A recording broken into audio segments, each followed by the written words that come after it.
What's going on, everybody? The Original Mako back with another Shark Scale, and today, I know it's a bit late to the party. I watched it as it was coming out. I just haven't made this video for a while. I'm trying to space out these Shark Scales because there's a lot of them.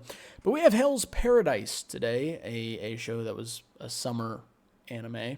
Very, very hyped up, Mappa production. And did it live up to the hype, in my opinion? That's for us to discuss, so let's get ready to get into it. If you want to see me talk about anime live, which happens pretty much every single stream, you can check out the link down below in the description. I'm live 4 to 5 times a week, and we have a lot of fun over there on the stream, so I'd much appreciate it. Anyways, let's get into it. As per usual, we are using our standard ranking system here, which is we have our show right here, and we're going to rank it on characters, story, world, music / soundtrack, animations, my overall enjoyment, which does not have a colon there, and then the total out of 100, and place it on this list. This is kind of a special, momentous moment for us. This is our 50th that is on this list, and halfway to 100. So let's talk about it, shall we? Characters. And once again, this is only season 1. Season 2 will be coming out eventually.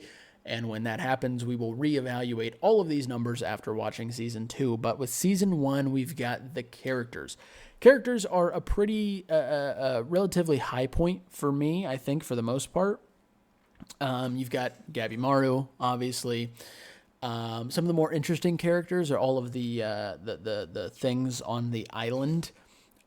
Forgive me for forgetting their names. The immortal beings on the island. It's been like 2.5, 3 months since I finished watching this, I think, ish. Those things are really cool, and I'm really interested to see sort of how they, the role that they play going forward, because that's kind of the big enemy, if you will. Don't even get me started on Yuzuriha. Yuzuriha is a good character. Good character, very strong, and good character. Anyways, but no, I think all the characters are done pretty well. There is an interesting kind of thing throughout the show where when they start, talking about a side character a little bit, that character is most likely going to not be in the next episode. So a lot of characters that you kind of get a little bit of an attachment to, and then all of a sudden that attachment gets snapped like a fucking wishbone on Thanksgiving. So that's kind of, I do enjoy shows that have a lot of deaths and permanent deaths, because I think it makes characters more meaningful when you know they could be offed at any time. Some of the characters, I think it would have been interesting to see them just a little bit more, but at least we got to get a good backstory on most of the characters that were even relatively important for the most part. So all of this being said, out of a 100 ranking, I think I'm going to give the characters a...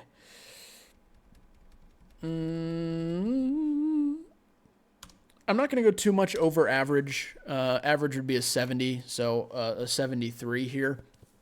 I'm not going to go too high above that. Gabimaru's got an interesting story, but they're not developed enough yet. And obviously it's a multi-season show, so they wouldn't be. That score has a lot of potential to go up. Next, we've got the story. The story has been pretty interesting. It was pretty gripping, I think, with the whole, you got to look for the elixir of life, but then all of a sudden the elixir of life's not real, but then again it is real. And then finding the secret to immortality and what the fuck are all these beings, and understanding Tao, and sort of it's like fucking chakra inside of you, and then that unlocks a whole slew of abilities once you understand how Tao works. So I think it's been interesting. It set up pretty well, not to mention the way it ended made me... It did end on a cliffhanger, and I don't think there's any other place to really talk about this. It ended on a cliffhanger, but not a normal cliffhanger. I don't know, like Anybody who watched this, please tell me if you understand what I'm saying, where the show didn't feel like it should have ended with that episode. It felt like there should have been one more episode and then left us on like a bigger sort of cliffhanger or plot point, because it does end on a cliffhanger, and the way they ended it was something that I really am curious as to what that's going to mean for the story. And I'm really curious about it. It just seemed like a very abrupt stop, which most shows don't do when they're doing it multi-seasons, right? They ended on some sort of other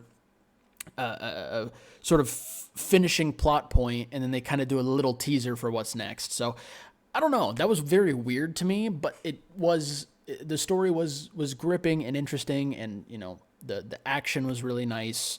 So I'm gonna go ahead and give the story a above average. I don't think it's up to an 80 yet. Once again, it was very. The ending was just weird for season 1. There's a lot of potential. Most shows that are multi-season are going to start a little lower on this list and then gradually climb. Dr. Stone, for example. But that's just the nature of the show, because all of this has still yet to develop. The world, I think, is a very strong point for this show. One of the more enjoyable reasons why I enjoy this show so much. Because the world is very cool and interesting. You've got this island that, you've got all these flowers on it, and you're kind of trying to figure out what the hell's going on there. And there's a religion of trees. There's these immortal beings. There's all of this stuff going on. You learn about Tao. All of that, I think, is really, really cool setting for the show. It's a very small setting, but they pack so much into that small setting, and I think they do a great job of it. And it's one of the more interesting things about the show is where it's taking place. Like the whole storyline is based off of the setting of the show in this little island that they're on. So I think the world is a very strong point for this one. I'm going to jump up. I don't think it's up to like a 90 quite yet. Actually, I do. I'm going to put it right at a 90. I do think it's up to a 90. I think they did a really, really good job with this. So I'm going to throw it up at a 90 and see if they can continue to build on it. But I like how much they packed into such a small setting. So the world, we'll throw it a 90 here. Next up, we got the soundtrack and OST in general, the whole kit and caboodle for sound effects, everything. I'm going to keep it a stack with you. Doing these late after finishing them is not a good idea. I don't remember the soundtrack too much. I do remember some of the fight scene soundtracks, and I do remember the opening and ending, which weren't super memorable. They weren't bad by any means, but they weren't super memorable. I do think it didn't. If I remember correctly, I might be misremembering. We'll see. Maybe this might just have to wait till season 2. The soundtrack during the battle scenes didn't really. There was nothing crazy. There was nothing that added more to the show, really. The opening and the ending were okay. They weren't great. They didn't really take away. It wasn't like bad soundtracks. So I'm gonna put it at a 70. Keep it at an average. Might change in season 2. I'll pay more attention and be more on top of these videos in the future. Next up, we have the animation. It's Mappa. They did a great job with the animation. It looks good. Once again, Yuzuriha's special ability. Ooh, boy, that's animated real well. But no, the fight scenes are good. I think the flashes of, Gabimaru's ninjutsu or the choreography of the fights is really well done. The little fucking pirate guy and his fights are cool. Whenever an enemy or another character is using Tao and you kind of go inside their body and see it flowing is pretty cool. So I like how they animated everything. I think, once again, everything looks good. It's clean. It's choreographed well. It's a high-tier animation. Once again, it's hard to expect anything different from Mappa.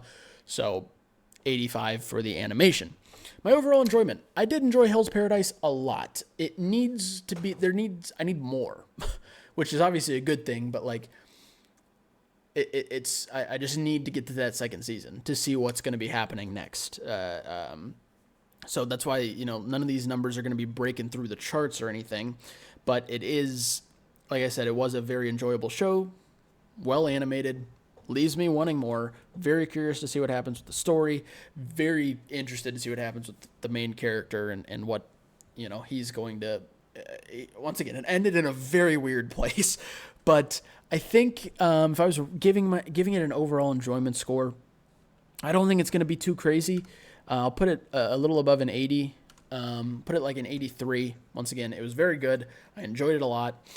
I just need the next season. I just need to see where the story is going to go. I think season 2 for a lot of shows is a very, very big season for a lot of them. So that's what the total scores are going to be. Let's go ahead and get a total here. 70, 85, 83 is a 79.8, looks like, out of 100, which is going to put it 79.8, tied with Records of Ragnarok. Ooh, now I got to figure out which one I would put higher. Whenever there's a tie, always decide. Oh my God, that is brutal. I'm going to put it below Records of Ragnarok for now. Once again, this is very, whoops, hold on. There we go. Hell's Paradise definitely has a lot of potential to just go upwards and surpass here. Okay,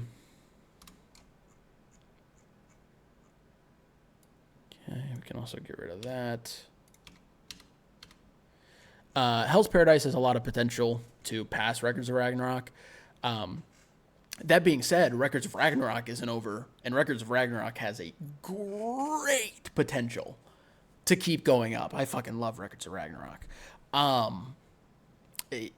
So yeah, I think that's a good spot for it. I think it makes sense. It fits in, and like I said, a lot of potential for that to keep rising up as we get to the next season. So that's it for today's video. Thank you all for watching. Hopefully you enjoyed it. Let me know your thoughts on Hell's Paradise and any other shows you've been watching. As always, check those links in the description. Hopefully you all have a wonderful rest of your day. I love each and every one of your faces, and I will catch you all in the next video.